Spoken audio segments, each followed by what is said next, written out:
Ne me keqardhje vëmë re që drafti që do të miratohet sot në seancë plenare nuk përmbush standardet e Këshillit të Evropës për lirinë e shpresë dhe mbrojtjen e gazetarëve dhe as kërkesat që kemi patur ne si shoqëri civile dhe si komunitet gazetarësh për të forcuar lirinë e shprehjes dhe mbrojtjen e gazetarëve për shkak të funksionit dhe të detyrës së tyre. Së pari,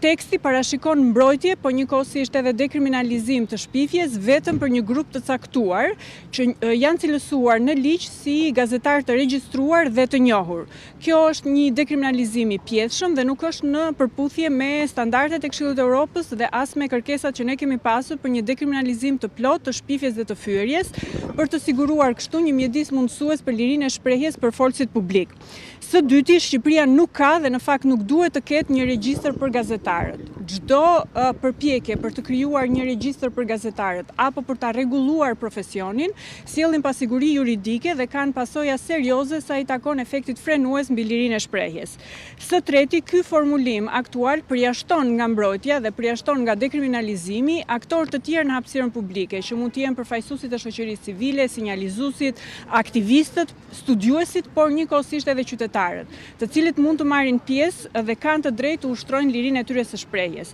Dhe së fundmi, fakti që është dekriminalizuar pjesërisht vetëm në 120 i shpifjes, por jo në 119 i fyerjes, nuk e realizon dekriminalizimin e plot, sepse mban akoma të kriminalizuar fyerjen, duke pasur kështu një efekt frenues mbi fjalën e lirë.